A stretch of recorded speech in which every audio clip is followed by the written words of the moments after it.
Hey guys, welcome to Plant Today with Amy Ray. Excuse the baseball get up. I was at my son's baseball games all morning, but I wanted to do a video on the different varieties of hibiscus that I own and also that are out there, but mostly the ones that I own, and kind of tell you the differences between hardy hibiscus versus non-hardy, tropical hibiscus, sea hibiscus. Like, there's a lot of names floating around there, and sometimes it can get confusing for people on, is this going to make it through the winter or will it not? I have a hibiscus and it froze to the ground, or it's all sticks. Is it going to come back? Mine hasn't come back. It's July and it hasn't come back yet. Like, is it going to come back? Well, those questions have different answers based on which variety of hibiscus you have. So we need to talk about that, and you need to figure out which variety you have before you decide to cut it back to the ground or leave it, because it'll continue to grow off of old wood. We'll talk about all that. Let's get started. This right here is a rose mallow or hardy hibiscus variety from Proven Winners, which is this is their summerific collection. I bought this one with the plant tag stating the Holy Grail summerific variety, but I do not think this is the Holy Grail. Now that it is this big, first of all, I think the Holy Grail has more red flowers and more black leaves. These leaves are semi-dark when they're old, but not the way I thought they would be. So I think this is a different variety, but either way, they're still really beautiful. And I have one right here and another one tucked in there. I don't think it gets as much sun, so it's not quite as big, and it was a little bit more stunted when I did put it in. So, but this one's doing really well. It's about probably 4 feet high right now, and I think each year they usually get bigger and bigger. The rest of my rose mallows, that's what they do each year. You can tell they almost double in size. So this is the first year I've had this one out of a pot. Last year it was in a pot and it hardly grew very big at all.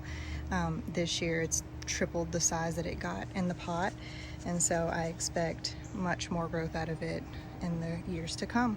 Here's the current state of most of my rose mallow hibiscus. They are still blooming occasionally, but when I have these in the ground, they produce like 3 to 7 blooms per day. Currently I have these in a cloth pot, since I had to dig everything up where my pool is going, and so they are not blooming like they usually do. So now here is some footage of what all of my rose mallows looked like when they were in the ground. Here is 14 plants total, 3 different colors: the dark mauve, the pink variegated kind of look, and the white with the red center. These were gorgeous. You can see all the bees going around here. They loved this spot. These got full sun, and this spot in particular stayed a little wetter, which is good for the rose mallow. They also call it a bog hibiscus because these can be found in boggy conditions, even in ditches and stuff found on the side of the road.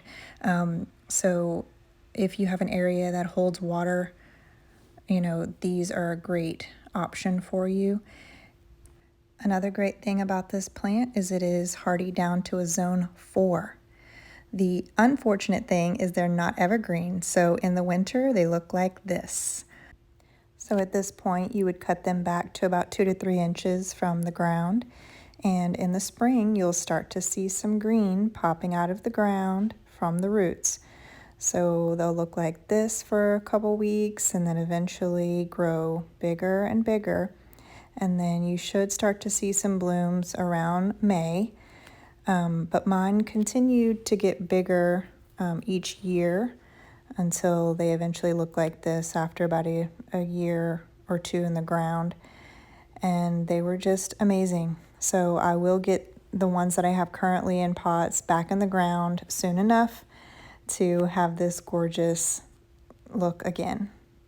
So in summary, the rose mallow, also now known as a dinner plate hibiscus or hardy hibiscus, good down to a zone 4, goes dormant in the winter, just leave it alone. Next, we're going to talk about Rose of Sharon, which is actually another variety of hibiscus. I currently have 3 of these, but they are in a sad state. This is one example of my purple pillar purple Rose of Sharon, sorry. And again, this is a type of hibiscus, but it is not what most people think of when they think of hibiscus. Now, the reason this one looks so sad is because it got rust. And I started seeing some spotting, and I was like, oh no, what's happening? And so I thought it was bugs, different types of insects. So I tried insecticide, that didn't work. So then I did some more research and realized that it's rust. And kind of the telltale sign is these raised brown borders here. So I used a systemic fungicide on this, and it is working. Praise the Lord, it is working, because I was very, very sad because all 3 of my Rose of Sharon have the rust, and I thought they were goners, and I had just planted them this season, so I am expecting these to get up to 16 feet tall. They're currently about 4.5 feet tall, but they're gonna rise way above my fence one day. It might take a couple years, but one day. So these Rose of Sharon, I don't expect them to die completely back. I won't cut them back like I would the rose mallows. They'll continue to grow off of their old stems, but I am seeing new green growth from this plant. You can tell all the old rust ones are just coming off, and that systemic is now inside the plant, so it's fighting off the rust, and it's also preventing the rust from getting the new leaves. So I'm very, very happy about that. There's some buds forming here. I did get a few blooms off of this plant a couple months ago, but since then nothing, because it's just been struggling so bad with the rust. I do want to come in here and take off all these affected leaves, but I haven't seen it affecting any other plants around it, so that's good. These elephant ears just have sun scald, but so far so good. There's another one here. This one's a little tiny for some reason.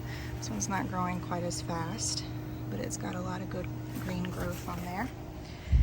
And that one actually gets more sun to me, I feel like. This one is kind of hidden at the moment with these giant elephant ears, but this one's looking pretty good too.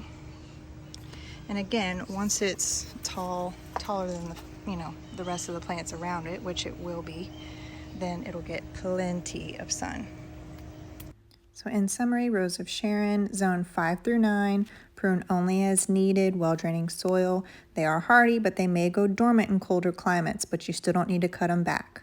Here is one of my tropical hibiscus, and I don't currently have any blooms, surprisingly, because this guy's usually a big producer, but this year not looking as hot. But I'll post some pictures right now of what this guy usually looks like. He is in a pot, same pot I've had him in for, 3-4 years probably. I just fertilized him, and this one is a beautiful peach color. And so the care for the tropical hibiscus is much different than the hardy hibiscus in that they cannot take frost. I always usually bring it in under my covered patio and put frost cloth over it, and that usually does the trick every time. If it's going to be a very quick, like just couple hours of frost, I can just cover it right here and feel pretty safe that it'll last. But mine is in a pot, you got to remember. So potted plants are going to be a little bit more susceptible to frost damage. They don't have that comfort of the ground and all that heat containing ground material around them. So pots, move them if you can, move them closer to your home, up against the wall. and cover it with a frost cloth or blanket, whatever you got, to try to protect it if you're in a zone 9 like me. If you're anywhere colder, bring it in. But other than that, the care is pretty much the same. You do not cut these back. You're only going to prune these as needed for shaping, or if it's getting a little too wonky. You don't want your branches to be fighting for space too much. So I come in here and prune out, any branches that are either like way over here that just look weird, or if I can tell that it's super fighting for space, I'll cut it out. Okay, currently this is the only other tropical hibiscus I have, and I'm gonna tell you now, this is a sure sign that we need some nutrients. Sorry for my shadow here, but it is discolored. I fertilized it probably a month ago, but maybe that sweet potato vine is like taking all the nutrients from it or something. But I don't have any blooms right now. I have one about to come out. Here's one spent from yesterday.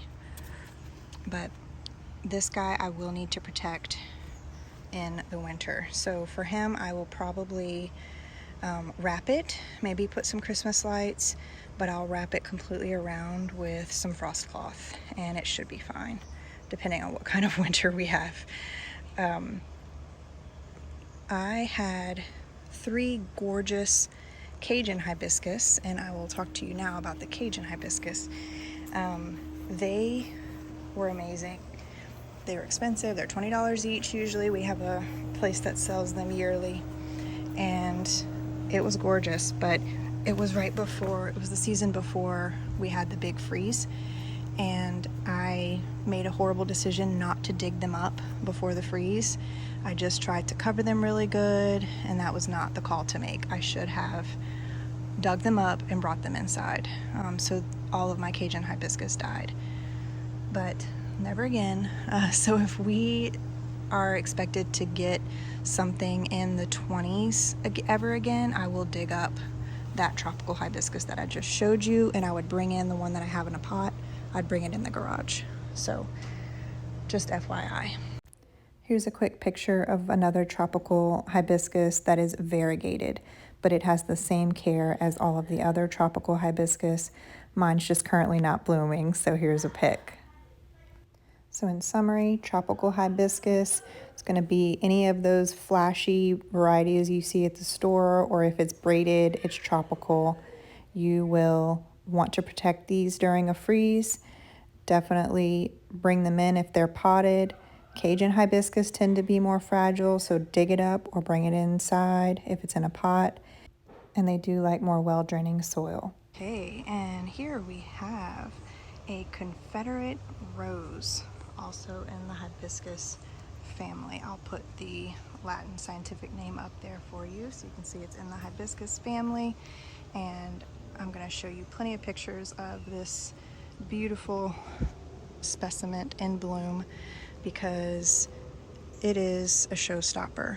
And this one is about as tall as my old one used to get, and so it's currently droopy because it is in full sun right now, hot 3 o'clock sun, and so it always does get droopy when it's like this, but it's getting plenty of water and it's fine, and so it perks back up as soon as the sun goes down, and it looks beautiful every morning. So my story here is, I'll show you a picture of the mama plant.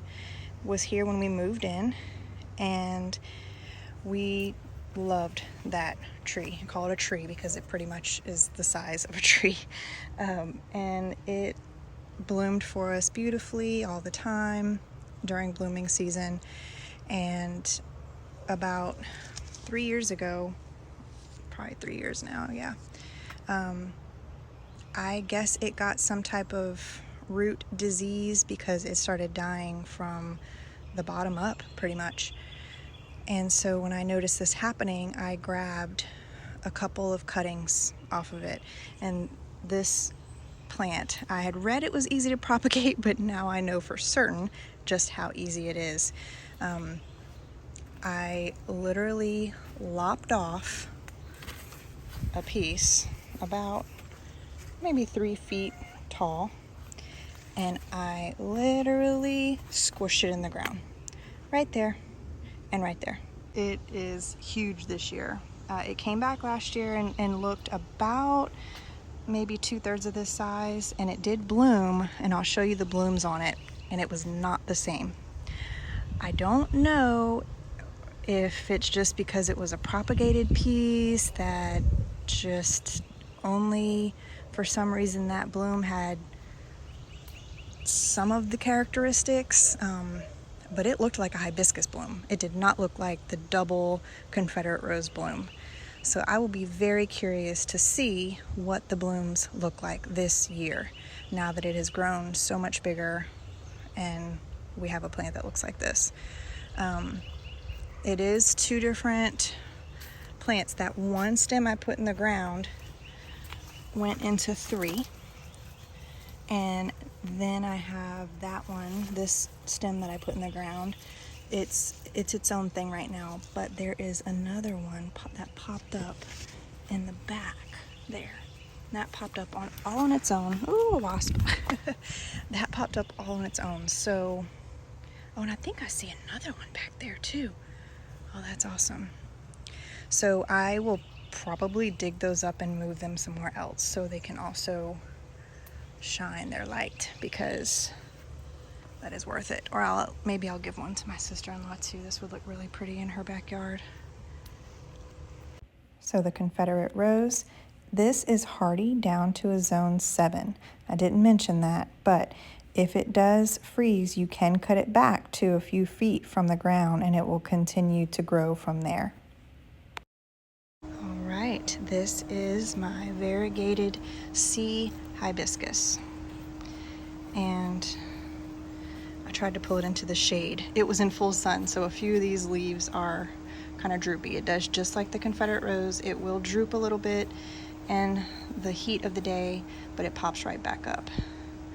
But this is definitely the most beautiful foliage of all the hibiscus, and most people only grow these for the foliage, because let me show you it in the light here.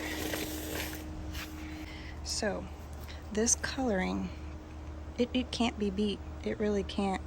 I mean, you have, like, this leaf in particular is half completely white, and it has some like pink veining in there. I don't know how well you can see that, but it's just beautiful. And then some of the leaves are on the yellower side when they're younger, and then occasionally we have a more pinkish hue with the really, really young ones. And then they kind of turn into their true selves as time goes on. But it's just amazing the variation that you can have on one plant. Gosh, that one's almost all white. Spectacular. Now, the blooms on this plant are really nothing to write home about. They're small, usually yellow, little hibiscus blooms, look like the rest of the hibiscus blooms. And, you know, if it blooms, fantastic. If it doesn't, I'm okay with that too. I have this in pretty much full sun. I keep it right here, full sun all the time. Now, this bad boy can get massive. I'll put the stats up on the screen for you, but I think it's somewhere like 15 feet, I don't know, maybe bigger than that. Basically a tree. And the problem with that is they also don't like freeze. So I don't feel safe putting this in the ground without the risk of it dying in a freeze. So I will forever keep mine potted. Unless someone wants to plant it in the ground and then dig it up, but because it gets so massive, you run the risk of not being able to dig it up. I've heard stories of people having it in the ground and it making it through freezes, but there's just no guarantee, and you can't find these super often. So I'd rather keep mine in a pot, and I also want to try to keep it smaller. Okay, my phone overheated. So I'm back in the shade, and I'm pretty sure I just left off saying I'm going to leave mine in a pot. I'll move it to bigger pots as it grows bigger. But at some point I may have to start pruning it to be smaller, but that's probably years and years from now, hopefully. So let me think. I think that's all the hibiscus varieties that I have. So variegated sea hibiscus, only hardy down to zone 10.